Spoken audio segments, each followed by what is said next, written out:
भारत माता की। भारत माता की। भारत माता की।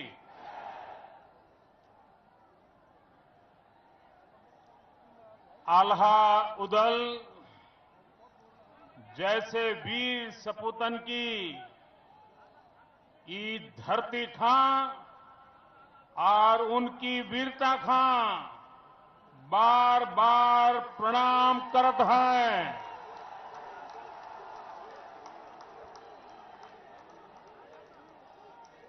बुंदेलखंड की पथरीली माटी में पसीने डार डार खेती करने वाले मेहनत कश किसान और अभाव ग्रसित मजदूरन खां दो हाथ जोड़कर राम राम। सब बुजुर्गन मताई बाप लड़का बिटियन खां राम राम।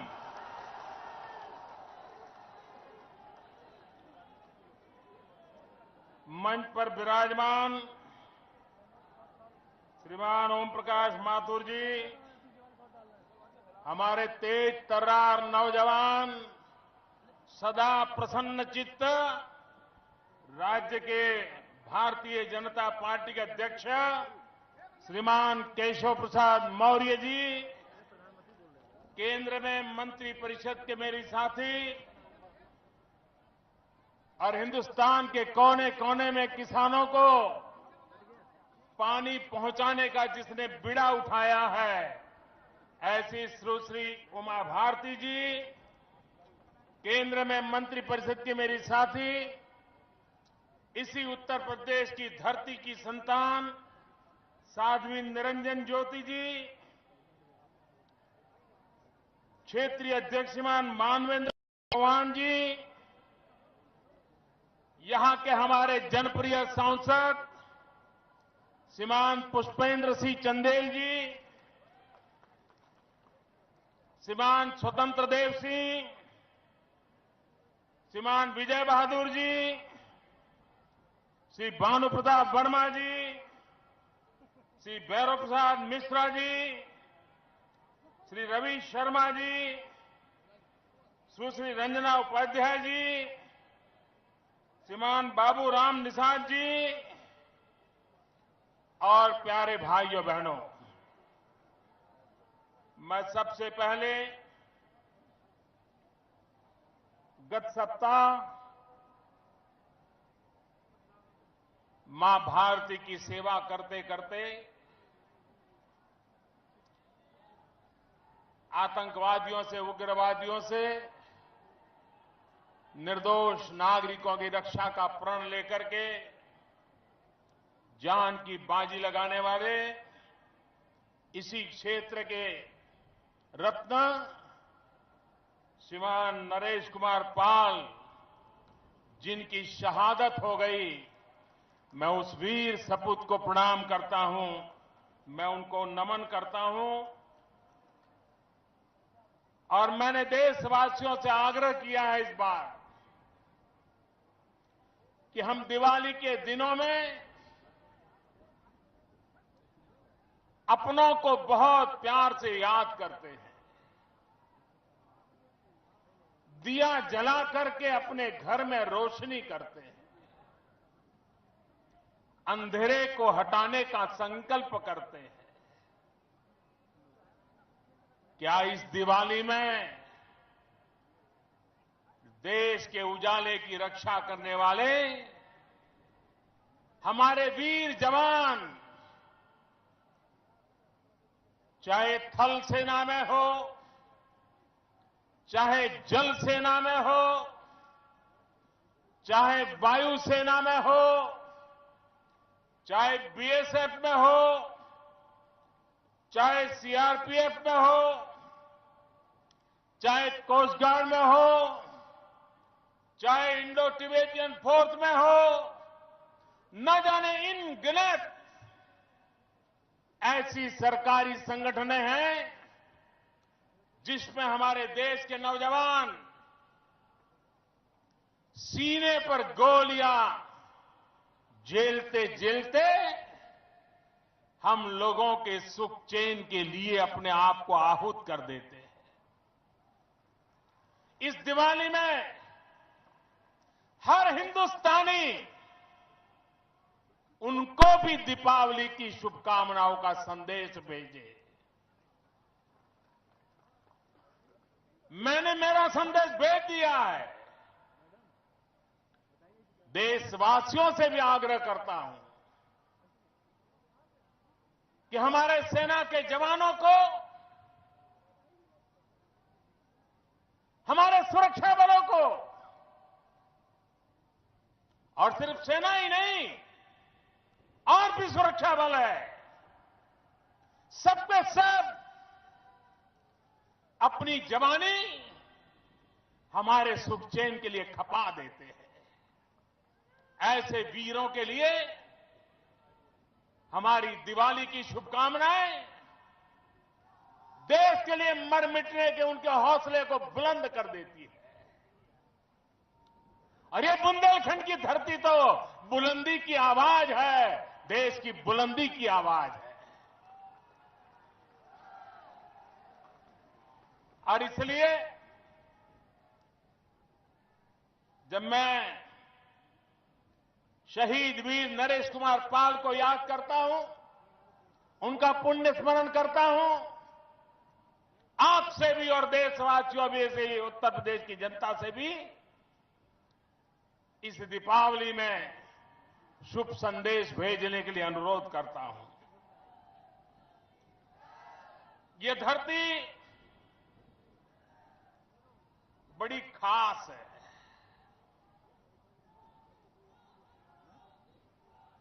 इस धरती ने तलवार का कर्तव्य भी दिखाया है और कलम से चेतना भी जगाई है। ये वो धरती है जिसने महायोद्धाओं को जन्म दिया है। अलाउद्दल, महाराजा छत्रसाल, लक्ष्मीबाई, जलकारीबाई, रानी दुर्गावती, न जाने कितने कितने नाम है। 1857 का स्वतंत्र संग्राम, आज जो हम आजादी की सांस ले रहे हैं, उसके लिए इसी धरती ने अपना खून बहाया था, जो आज हमें सुख चैन की जिंदगी देता है। ये धरती अध्यात्म की भी धरती है। महर्षि वेदव्यास, महर्षि वाल्मीकि जी, गोस्वामी तुलसीदास जी, और वर्तमान काल में मैथिली शरण ग्रुप, वृंदावन लाल वर्मा, ये सभी महानुभावों की श्रृंखला, अनगिनत नाम, मैं आज इस धरती पर आया हूं।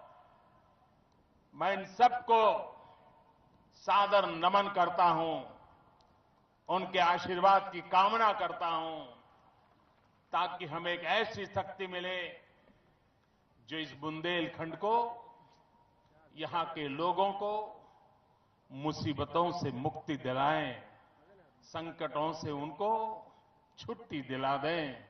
ऐसी हमें एक शक्ति मिले, ऐसे हमें आशीर्वाद मिले। भाइयों बहनों, मैं बहुत वर्षों तक गुजरात में मुख्यमंत्री के नाते कार्य देखता था। बुंदेलखंड में तो नदियां भी है। हमारे गुजरात में तो एक नर्मदा और तापी मैया के सिवाय पूरे गुजरात में नदियां नहीं, पानी नहीं। लेकिन तब हमने बीड़ा उठाया था, एक एक बूंद वर्षा का पानी बचाएंगे। नर्मदा का पानी जहां तक पहुंचे पहुंचाएंगे। सूखे में जिंदगी गुजारने वाला वो राज्य आज 15 साल के परिश्रम के बाद पानी के संकट से मुक्त हुआ है। भाइयों बहनों, आपको सुनाई देगा, ये मीडिया वालों को अपना काम करने दो भैया, आपको सुनाई देगा। अब मुझे देख लिया है, अब सुनाई देगा, चिंता मत कीजिए। आपका प्यार मेरी सर आंखों पर भैया।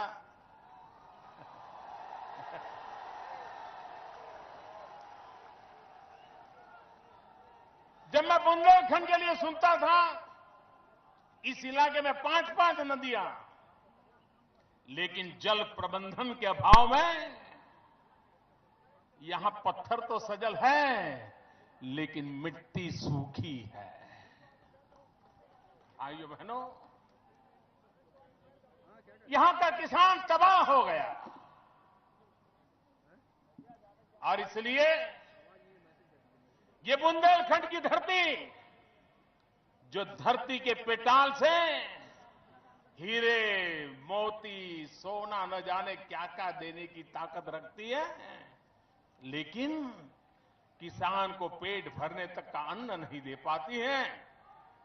अगर पानी का प्रबंध कर दिया तो यहां का किसान मिट्टी में से सोना पैदा कर सकता है, मिट्टी में से सोना।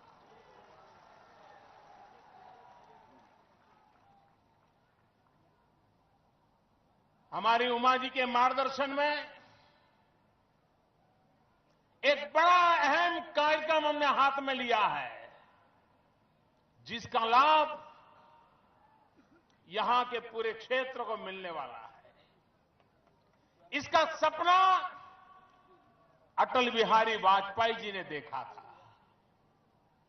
लेकिन बाद में ऐसे ऐसे लोग आए जिनको अपनी तो चिंता बहुत रहती है, लोगों की चिंता जरा भी नहीं रहती है। और वो योजना थी नदियों को जोड़ने की। हमारे देश में कई नदियां हैं जो बाढ़ के कारण पूरे इलाके को तबाह कर देती है, और कुछ नदियां ऐसी हैं कि वर्षा ऋतु जाने के 15 दिन, महीने के बाद सूखी हो जाती है। अगर इन नदियों को जोड़ दिया जाए,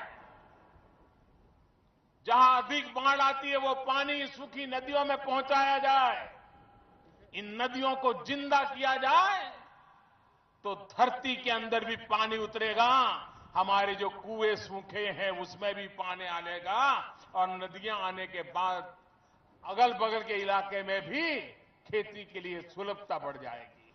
और इसलिए अटल बिहारी वाजपेयी जी का एक सपना था, केन बेतवा, इन नदियों को जोड़ने का। उमा जी ने उस बीड़े को आगे बढ़ाया है, और मुझे विश्वास है उमा जी के नेतृत्व में ये काम होके रहेगा, और उसका परिणाम पूरे क्षेत्र को मिलने वाला है। हजारों करोड़ रुपए की लागत लगने वाली है। और जब मैं यहां आया था 2014 के चुनाव के समय, क्षेत्र का मेरा भ्रमण हुआ था, और तब भी मैंने कहा था कि अगर बुंदेलखंड को पानी मिल जाए तो यहां के पानीदार लोग हैं जो यहां की जिंदगी बदलने की ताकत रखते हैं।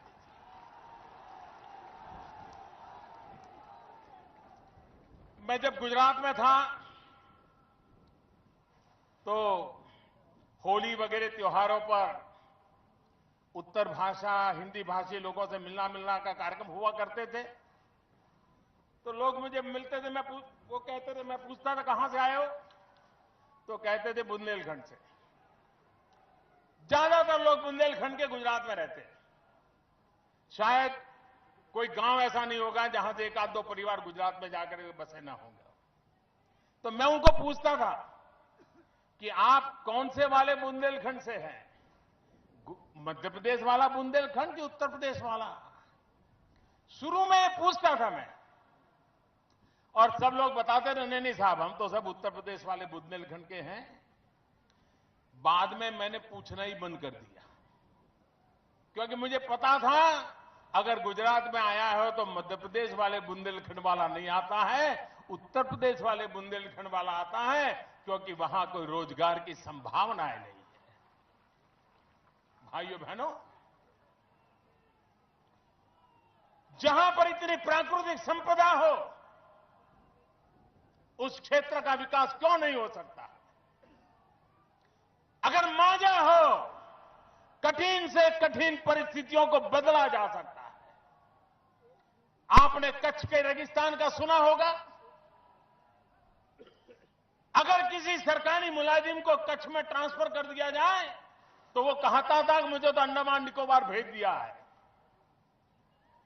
बुंदेलखंड से भी भयंकर प्राकृतिक संकटों वाला इलाका था। आज वह हिंदुस्तान का सबसे तेज गति से आगे बढ़ने वाला जिला बन गया है। बुंदेलखंड भी ऐसी ही ताकत रखता है, आगे बढ़ सकता है।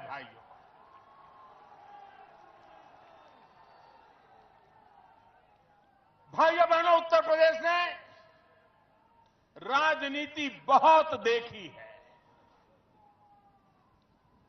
हर प्रकार का खेल उत्तर प्रदेश ने देखा है। जिनको खेल खेलने थे उन्होंने खेल खेल लिए, जिन्हें पाना था उन्होंने पा लिया। कभी सपा, कभी बसपा, कभी सपा, कभी बसपा, उनकी तो दुनिया चलती रही। आपकी दुनिया में कोई बदल नहीं आया मेरे भाइयों बहनों। और इसलिए उत्तर प्रदेश में आने वाले 10 साल में उत्तर प्रदेश को हिंदुस्तान का उत्तम से उत्तम प्रदेश बनाने की अगर आपको इच्छा लगती है तो इन सपा बसपा के चक्कर से बाहर निकलिए भाई। बहुत हो चुका।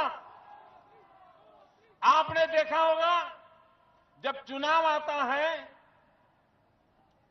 और सपा की सरकार हो तो बसपा वाले सपा के भ्रष्टाचारों पर ढेर सारे भाषण सुनाते हैं, तू मैं करते हैं, आरोप लगाते हैं, जनता को भ्रमित करके फिर खुद बैठ जाते हैं।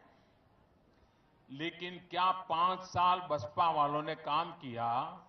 एक भी सपा वाले को जेल भेजा था क्या? एक भी सपा वाले के खिलाफ कोई कदम उठाए थे? नहीं उठाए। अभी भी वो सपा को गालियां देंगे, आपको भ्रमित करेंगे, और अगर सत्ता में आने का अवसर मिला तो फिर वो दोस्ताना कर देंगे पर्दे के पीछे, कोई किसी पर कदम नहीं उठाएगा। ये सपा बसपा दोनों एक दूसरे के लिए यही करते हैं। आप आपके समय में लूटो, मैं मेरे समय में लूटूंगा।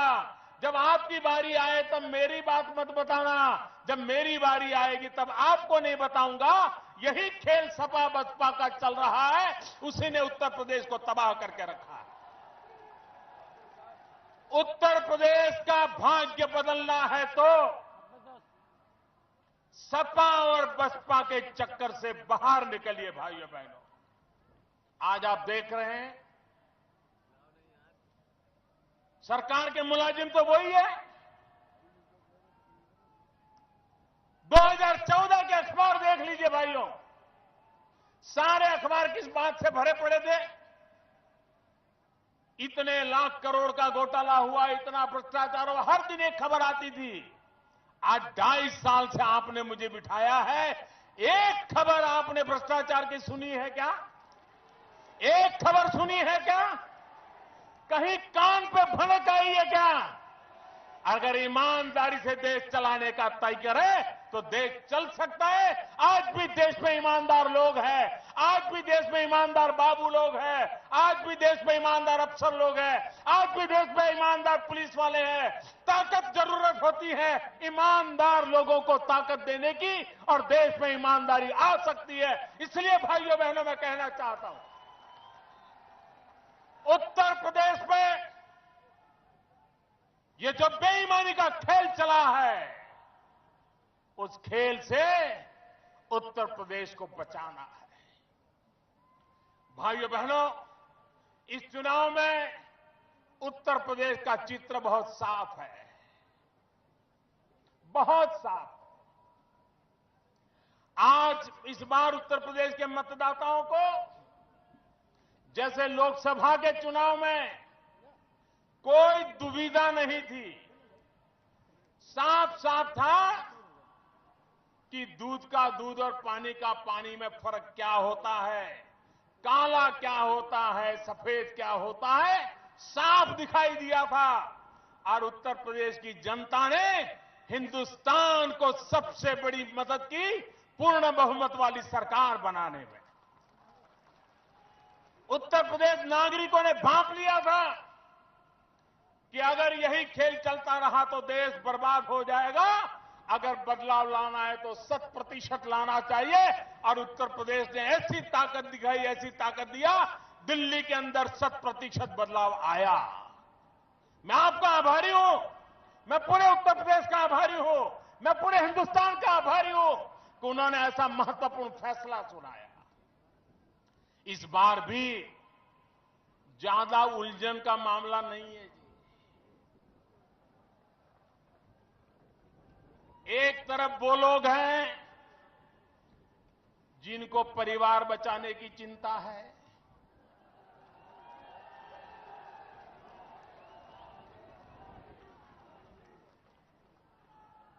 दूसरी तरफ वो लोग हैं जिनको किसी भी प्रकार से गद्दी पर पहुंच जाना है, कुर्सी पकड़नी है। भाइयों बहनों, एक तरफ परिवार बचाने की चिंता है, दूसरी तरफ कुर्सी पाने की चिंता है, तीसरे हम हैं जिन्हें सिर्फ उत्तर प्रदेश बचाने की चिंता है, उत्तर प्रदेश बनाने की चिंता है, उत्तर प्रदेश को आगे बढ़ाने की चिंता है। आप तय कीजिए, क्या उत्तर प्रदेश परिवार को बचाने के लिए खपा देंगे? क्या उत्तर प्रदेश किसी को कुर्सी देने के लिए खपा देंगे? क्या उत्तर प्रदेश बनाने के लिए खपा देंगे? निर्णय आपको करना है भाइयों बहनों। और इसलिए मैं मानता हूं कि इस बार उत्तर प्रदेश की जनता और खास करके मेरे नौजवान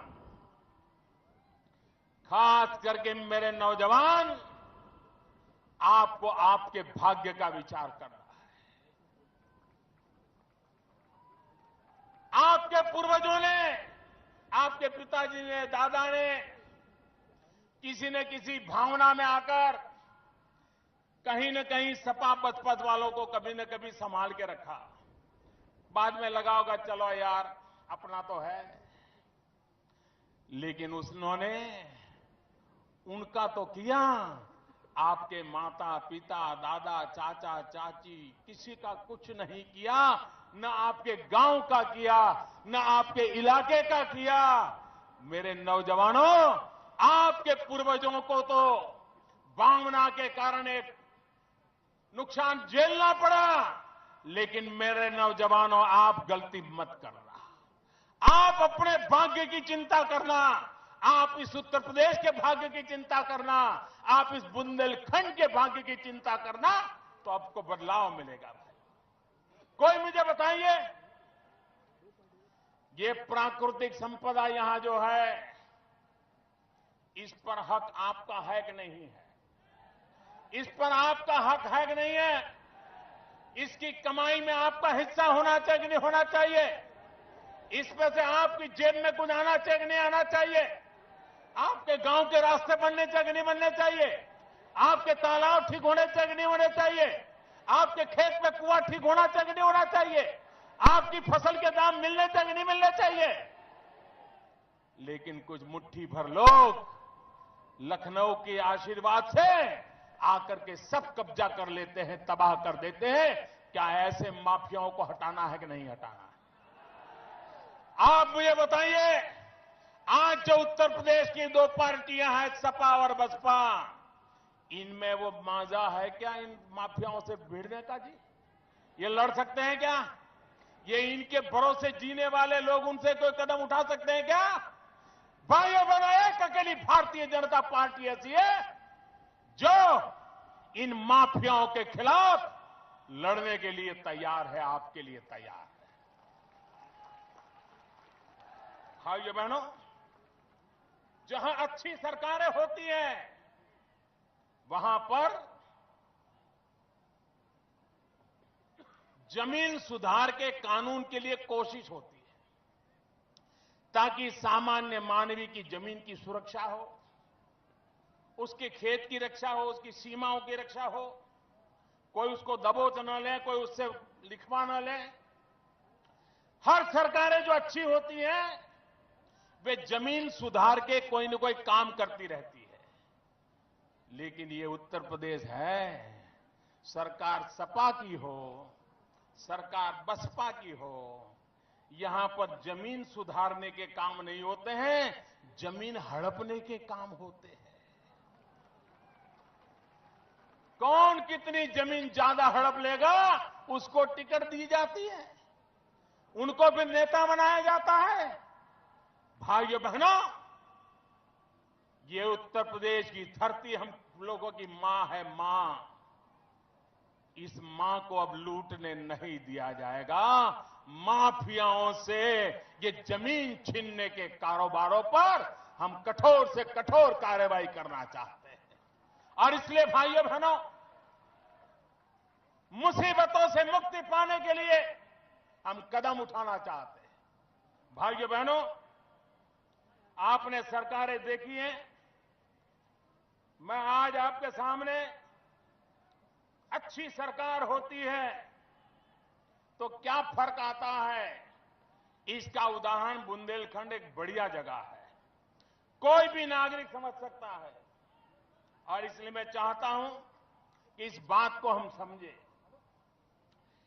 बुंदेलखंड का एक हिस्सा मध्य प्रदेश में है, बुंदेलखंड का एक हिस्सा उत्तर प्रदेश में है।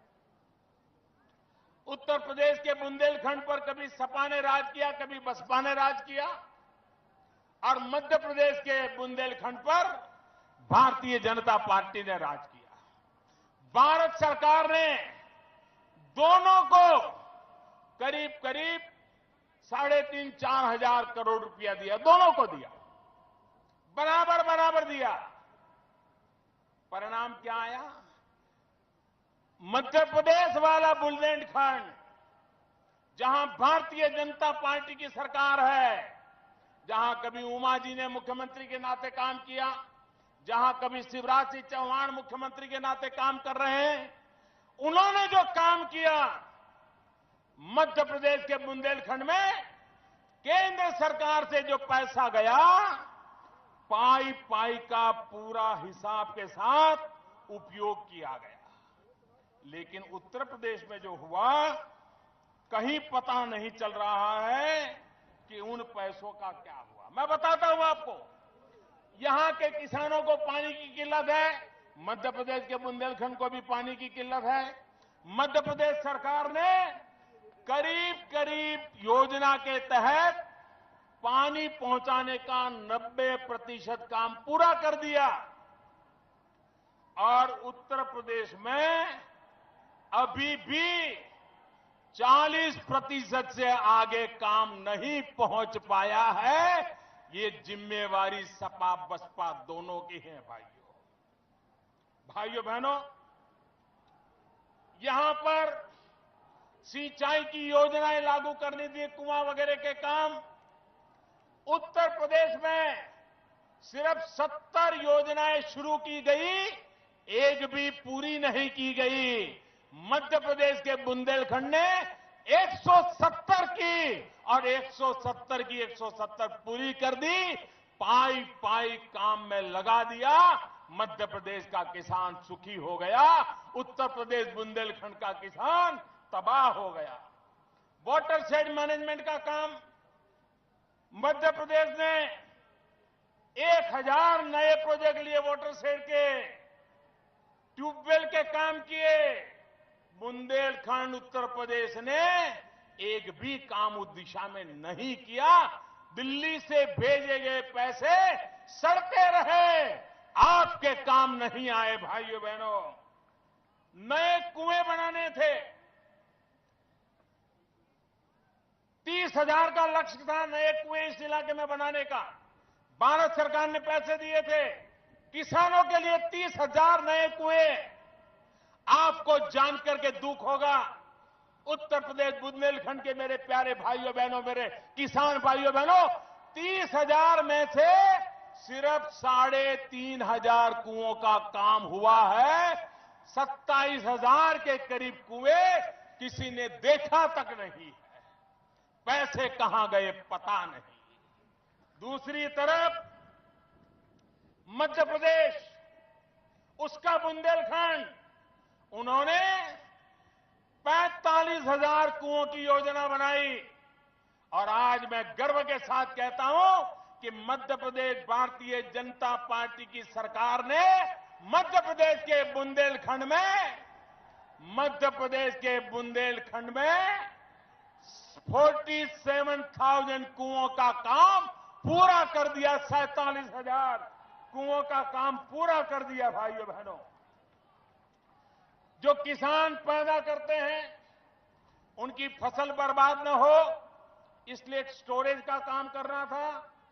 मध्य प्रदेश बुंदेलखंड ने किसानों के लिए 6 लाख टन अनाज संग्रह के लिए गोडाउन वगैरह तैयार करने थे, कर दिए। उत्तर प्रदेश बुंदेलखंड में 1 किलो का भी वृद्धि नहीं की गई। ये पैसों की बर्बादी नहीं है तो क्या है? भाइयों बहनों, जहां सूखा होता है, जहां किसानों को परेशानी होती है, वहां अगर पशुपालन पे ध्यान दिया जाए, दूध उत्पादन पर ध्यान दिया जाए, तो वहां के किसान को बचाया जा सकता है।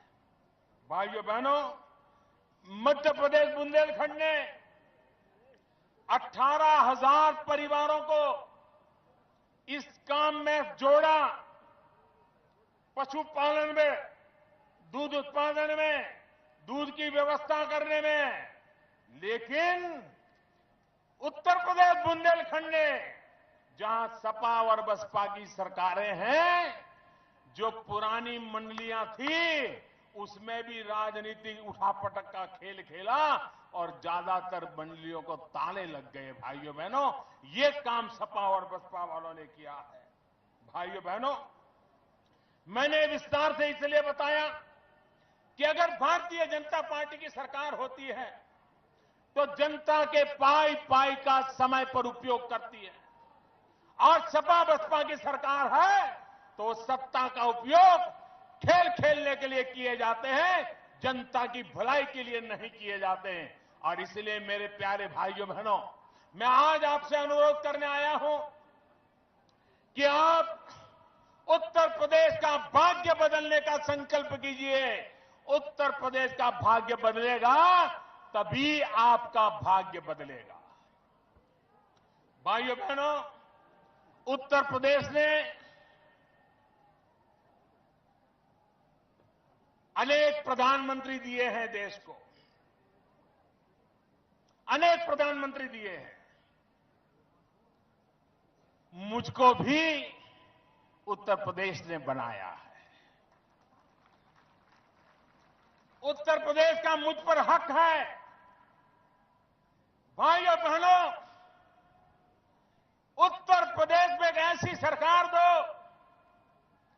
अब तक उत्तर प्रदेश से जितने प्रधानमंत्री हुए, उन्होंने जितना काम उत्तर प्रदेश से लिए किया है, मैं अकेला उन सबसे ज्यादा करना चाहता हूं। मुझे ऐसी सरकार दो, मैं कुछ करके दिखाना चाहता हूं। भाई, मुझे आपके लिए कुछ करके जाना है। भाइयों बहनों, मैं कर्ज चुकाने आया हूं। मैं सामने से आपकी सेवा करने आया हूं। अभी उमा जी एक नारा बुला रही थी, मैं जरा उस नारा को करेक्शन करना चाहूंगा। उमा जी ने कहा, मोदी जी आप राज करो, हम आपके साथ हैं। जी नहीं, नारा ये बोला, मोदी जी सेवा करो, हम आपके साथ हैं। मोदी राज करने के लिए पैदा नहीं हुआ है। मोदी राज करने के लिए पैदा नहीं हुआ है। मैं तो एक मजदूर की तरह, आपकी तरह, मुझे जो काम मिला है, आपके लिए, अपने आप को खपाने के लिए निकला हुआ इंसान हूं। सेवा यही मेरा परमो धर्म है। इसी को करते रहना चाहता हूं। गरीब के आंसू पोंछना चाहता हूं। किसान की जिंदगी बदलना चाहता हूं। गांव के जीवन में नई चेतना लाना चाहता हूं। नौजवानों के सामर्थ्य से देश का भाग्य बदलना चाहता हूं। इसलिए सेवा यही मेरा रास्ता है। उस सेवा के लिए, खपने के लिए मैं आपका आशीर्वाद चाहता हूं और इसीलिए आज आपकी बुंदेलखंड की धरती को नमन करने आया। भाइयों बहनों, कोई भी समाज हमारी माताओं बहनों को अन्याय करके आगे नहीं बढ़ सकता है। बेटी बचाओ, बेटी पढ़ाओ, ये बात लेकर के मैं जब चला हूं, ज्यादातर हिंदू समाज में ऐसी एक विकृत धारणा बन गई कि बेटा हो तो अच्छा, बेटी है तो बोझ है। और उसका परिणाम ये आया, 1000 लड़के पैदा होते हैं तो सामने 800 या 900 बेटियां पैदा होती है। हर 1000 में 100-150 बेटियां कम होती है। समाज में असंतुलन पैदा हो रहा है। बेटियों को मां के गर्भ में मार दिया जाता है। भाइयों बहनों, ये पाप है, गुनाह है। अगर गुनाह करने वाला हिंदू है तो क्या हुआ? मेरी सरकार ने कठोर से कठोर कदम उठाए हैं। बेटियों की रक्षा होनी चाहिए, माताओं बहनों की रक्षा होनी चाहिए। धर्म नहीं देखना चाहिए, संप्रदाय नहीं देखना चाहिए, माताओं बहनों की इज्जत होनी चाहिए। हमने हिम्मत से इस बात को आगे बढ़ाया है। अब बात आई है तलाक की।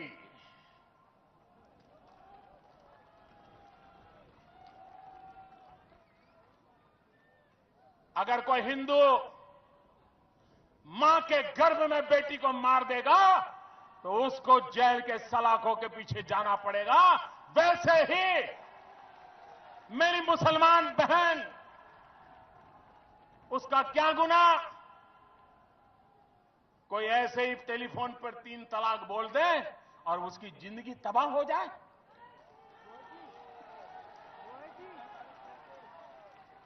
क्या मुसलमान बेटियों के हकों की रक्षा होनी चाहिए कि नहीं होनी चाहिए? क्या मुसलमान माताओं बहनों को रक्षा मिलनी चाहिए कि नहीं मिलनी चाहिए? क्या मुसलमान बहनों को समानता का अधिकार मिलना चाहिए कि नहीं मिलना चाहिए? कुछ मुस्लिम बहनों ने अदालत में अपने हकों की लड़ाई लड़ी। सुप्रीम कोर्ट ने हमें पूछा कि आप, भारत सरकार क्या कहती है? हमने साफ साफ अपने शब्दों में कहा कि माताओं बहनों पर कोई अन्याय नहीं होना चाहिए, संप्रदाय के आधार पर भेदभाव नहीं होना चाहिए।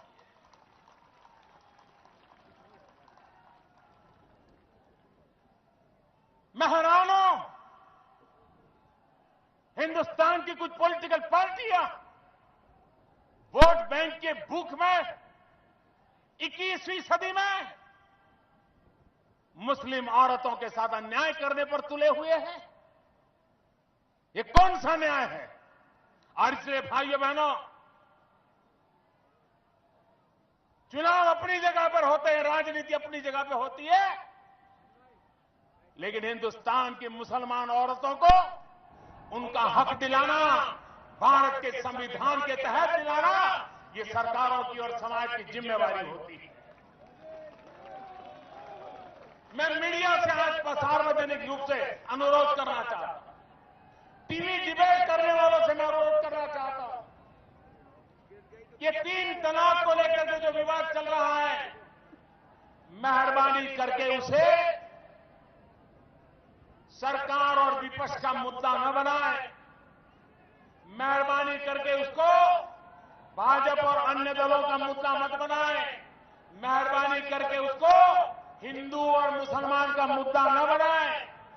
डिबेट ये होनी चाहिए कि मुसलमान समाज में जो शास्त्रों को जानते हैं, जो कुरान को जानते हैं, ऐसे एक्सपर्ट लोग टीवी पर आए, वे चर्चा करें। जो पक्ष में है वो मुसलमान बताए पक्ष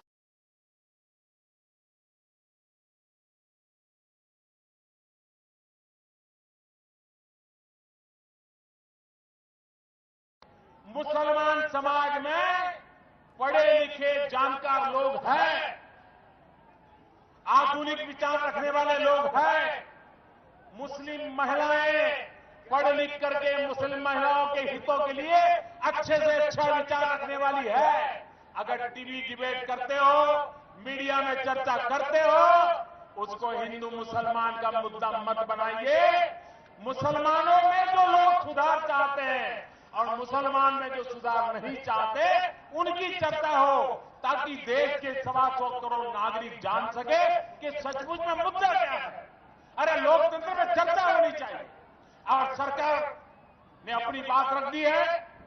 और इसलिए जो लोग 3 तलाक के मुद्दे से हट करके ऐसे ऐसे विषय उठा रहे हैं और लोगों को भड़काने की बातें करते, इस देश में हिंदू को भी मां के गर्भ में बेटियों को मारने का हक नहीं होगा। वो हिंदू होगा तो भी जेल जाना पड़ेगा। इस देश में मुस्लिम बहनों को भी 3 तलाक कह करके बर्बाद करने वाले लोगों को भी आज के युग में बर्बाद करने का मौका नहीं दिया जा सकता है। इन माता और बहनों की रक्षा होनी चाहिए और इसलिए हम काम कर रहे हैं। भाइयों बहनों, आज बुंदेलखंड की धरती पर मैं जब हेलीकॉप्टर से आ रहा था, मैं देख रहा मीलों तक रास्ते भरे पड़े थे, लोग शायद पहुंच भी नहीं पाए। ये इतना जनसैलाब और अभी ठंड शुरू नहीं हुई, इसी गर्मी में